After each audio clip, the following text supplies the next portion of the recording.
Hello, this is Jim Hutchens for the Jerusalem Connection Spot Report for this week. There has been a major paradigm shift in Israel's leadership as of last week. Prime Minister Netanyahu removed his Minister of Defense, Moshe Ya'alon. Ya'alon was a former chief of staff under Prime Minister Sharon.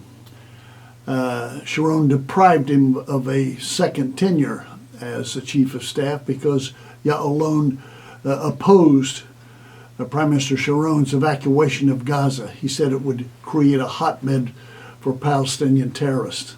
He was absolutely right. That's what's happened. Hamas's control of Gaza as a result of Israel's removal of their idea from that. So Ya'alon has been removed. He had been a cautionary note along with the senior military generals in the IDF, the Israel Defense Forces. But now he's been replaced by Avigdor Lieberman. Avigdor Lieberman is a hawkish hawk. While Moshe Ya'alon had been a cautionary influence on the prime minister, that influence is no longer there.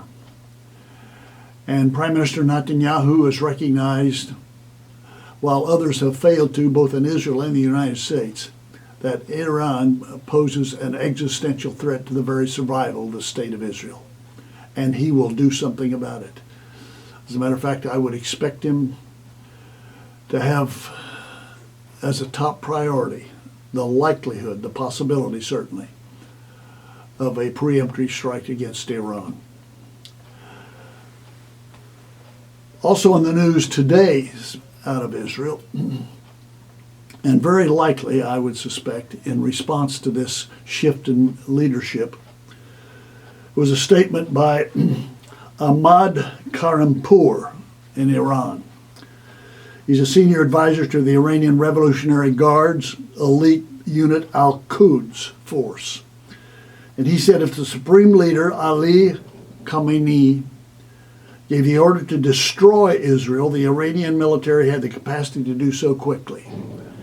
He said, and I quote, "If the supreme leader's orders are to be executed with the abilities and the equipment at our disposal, we will destroy the Zionist regime in less than 8 minutes."